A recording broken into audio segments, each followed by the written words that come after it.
నమస్కార జై Srikrishna welcome to Somarushi food blogs. ఈరోజు రసం వడ ఎలా చేయాలో చూద్దాం. ముందుగా వడ ప్రిపరేషన్ని చూద్దాము. నేను మాత్రం 1.5 కప్ మినపప్పుని తీసుకున్నానండి. మంచిగా వాష్ చేసేసి పప్పుని ఇందులో 1 టేబుల్ స్పూన్ మెంతులు యాడ్ చేయాలండి. మెంతులు యాడ్ చేయడం వల్ల పప్పు ఒక సాఫ్ట్నెస్ వస్తుందండి. ఆ తర్వాత తగినన్ని వాటర్ యాడ్ చేసేసి నేను మాత్రం మినిమం 5 అవర్స్ నానబెడతానండి పప్పుని. మీరు కావాలనుకుంటే ఒకవేళ తొందరగా కావాలనుకుంటే ఒక 3-2 అవర్స్ నానబెట్టినా చాలు. కానీ 5-6 అవర్స్ అలా నానబెడితే ఏమవుతుందంటే మన పిండి మంచిగా నాని ఒక ఫ్లఫీనెస్ వస్తుందన్నమాట వడపిండిలో. సో ఇలా నేను నానబెట్టేసి పక్కకు పెట్టేశానండి 5 అవర్స్. ఆ తర్వాత 5 అవర్స్ తర్వాత నేను ఇలా పప్పుని చూడండి, మన పప్పు ఎంత బాగా నానిందో. ఈ పప్పుని తీసుకొని నేను మిక్సీ జార్లో వేసేసుకొని మిక్సీ పట్టేసుకుంటానండి. ఎక్కువ కూడా మిక్సీ పట్టొద్దు, ఎక్కువ స్మూత్గా కూడా మిక్సీ పట్టొద్దు అనమాట. ఇందులో తగినంత పచ్చి కొబ్బరి అండి, పచ్చి కొబ్బరి, జీలకర్ర, పచ్చిమిర్చి, అల్లం, కొత్తిమీర నేను పప్పులోనే వేసేస్తానండి. మీరు తప్పకుండా ఇలా ఒకసారి వేసి ఈ వడని ట్రై చేయండి. మీరు డెఫినెట్గా మీకు నచ్చుతుంది. టేస్ట్ కూడా చాలా బాగుంటుంది. ఒక్కొక్కసారి దీని కాంబినేషన్లో మీరు చట్నీ చేయకపోయినా ఇలా అయినా పిల్లలు అందరూ ఎంజాయ్ చేయగలుగుతారు. చూడండి, నేను మీకు పిండి కన్సిస్టెంట్ కూడా చూపిస్తున్నాను. ఇలా ఉండాలండి. ఇలా దీన్ని మెత్తగా కొంచెము మనము మిక్సీ పట్టాక పిండిని మన ఫ్లఫీనెస్ వచ్చిందా పిండిలో, మనకి వడకు తగ్గట్లు మనం మిక్సీ పట్టామా అని తెలుసుకోవాలంటే ఇట్లా కొన్ని వాటర్ తీసేసుకొని ఇందులో పిండి కొంచెం వేయాలండి. అంటే అది పైకి తేలుతూ ఉంటుందన్నమాట. అట్లా తేలినప్పుడు ఇది పర్ఫెక్ట్ వడపిండి.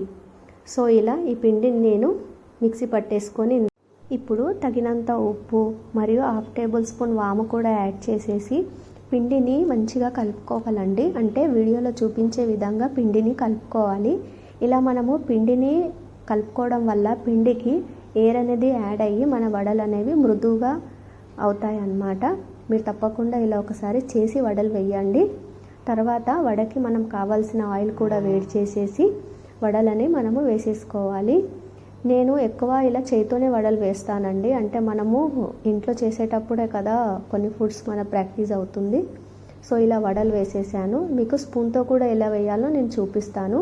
స్పూన్కి మాత్రం మీరు నీళ్ళని పెట్టకండి, ఆయిల్ పెట్టండి. ఎందుకంటే ఆల్రెడీ మన ఆయిల్ వేడిగా ఉంటుంది కదండి, మళ్ళీ స్ప్రింకిల్ అవుతాయి అన్నమాట వాటర్ పడితే. సో మీరు ఆయిలే పెట్టేసేయండి. ఇలా కూడా మీరు వడలను వేసుకోవచ్చు. అంతే అండి, మన వడలు మాత్రం రెడీ అయ్యాయి. చూడండి ఎంత మెత్తగా, ఎంత మృదువుగా అనిపిస్తున్నాయో. తర్వాత రసం కోసం నేను ఇలా టమాటాలు తీసుకున్నానండి. ఉల్లిగడ్డ మాత్రం నేను పొట్టుతోనే వేసేసాను. ఒక ఉల్లిగడ్డ దాన్ని కూడా పొట్టు తీసి కట్ చేసి వేసాను. పచ్చిమిర్చి మీకు రుచికి తగినంత, కొత్తిమీర దాన్ని రెమ్మలతో సహా వేసేయండి, బాగుంటుంది టేస్ట్. 1 టేబుల్ స్పూన్ అల్లం వెల్లిగడ్డ, 1/2 టేబుల్ స్పూన్ పసుపు కూడా వేసాను. తగినంత ఉప్పు కూడా వేసేసి తర్వాత నేను రసం పౌడర్ వేసానండి 2 టేబుల్ స్పూన్. ఇది సాంబార్ పౌడర్ కాదండి, రసం పౌడర్. ఒకసారి ఇలా రసం పౌడర్ యాడ్ చేసి మీరు ఇది చేయండి. రసం చాలా బాగా ఉంటుంది టేస్ట్ మాత్రం. తర్వాత తగినంత వాటర్ కూడా యాడ్ చేసేసుకొని ఒకసారి టమాటాలను మంచిగా కలుపుకోవాలి. ఇలా కలుపుకోవడం వల్ల ఏంటంటే మనం వేసిన సాంబార్ పౌడర్ నీళ్ళల్లో మంచిగా కలిసిపోతుంది. ఆ తర్వాత కుక్కర్ మూత పెట్టేసి గ్యాస్ ఆన్ చేసి ఒక 4 విజిల్స్ రానివ్వాలండి. 4 విజిల్స్ మనం ఇవ్వడం వల్ల ఏంటంటే మన టమాటాలు మంచిగా ఉడికిపోతాయి అన్నమాట. ఆ తర్వాత గ్యాస్ ఆఫ్ చేసేయాలి.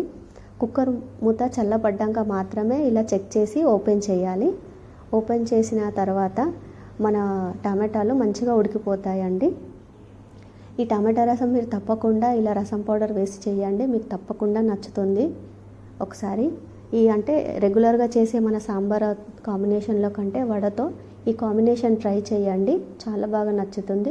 తర్వాత టమాటాలు చల్లబడ్డాక మాత్రమే బ్లెండ్ చేయాలండి.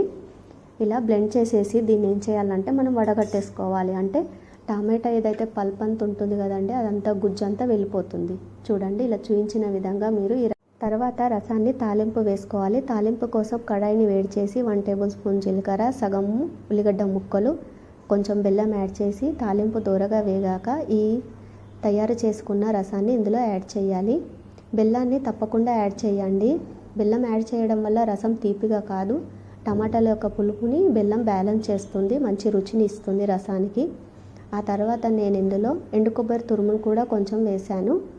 తర్వాత కొంచెం బటర్ కూడా యాడ్ చేశాను. మీ దగ్గర ఒకవేళ నెయ్యి ఉంటే బటర్కి బదులు తప్పకుండా మీరు నెయ్యిని వాడండి. నెయ్యి టేస్ట్ కూడా చాలా బాగుంటుంది. ఆ తర్వాత రసాన్ని కొద్దిసేపు ఉడకనివ్వండి. మరి మీరు మీ ఇంట్లో వడ కాంబినేషన్లో రసాన్ని ఎక్కువ ప్రిపేర్ చేస్తారా మరియు సాంబార్ని ఎక్కువ ప్రిపేర్ చేస్తారా? చట్నీకి బదులుగా వీలుంటే కామెంట్ బాక్స్లో కామెంట్ చేసి చెప్పండి. తర్వాత మనకి ఇందులో మెయిన్ ఇంగ్రీడియంట్ వచ్చేసి కోకోనట్ పౌడర్. మీ దగ్గర కోకోనట్ పౌడర్ లేకుంటే పచ్చి కొబ్బరిని మిక్సీ పట్టేసుకోండి, మెత్తని పేస్ట్లా అదే యాడ్ చేసేసుకోండి. ఈ పౌడర్ని మాత్రం డైరెక్ట్గా యాడ్ చేయొద్దు, ఇలా వాటర్లో కలిపేసి ఆ తర్వాత మనము రసాన్ని ఇలా కలుపుతూ యాడ్ చేసుకోవాలి. రసాన్ని ఎక్కువసేపు ఉడికించండి. ఉడికియడం వల్ల ఏంటంటే మంచి టేస్ట్ వస్తుంది. మీరు ఈ కోకోనట్ పౌడర్ కానీ పచ్చి కొబ్బరి పేస్ట్ కానీ వేసి చేసిన రుచి వేరు, వేయకుండా చేసిన రుచి వేరండి. అంతే, మన రసం రెడీ అయిపోయింది. దీన్ని మీరు వేడి వేడి వడలతో సర్వ్ చేయండి. రెసిపీస్ నచ్చితే ప్లీజ్ లైక్, షేర్, కామెంట్.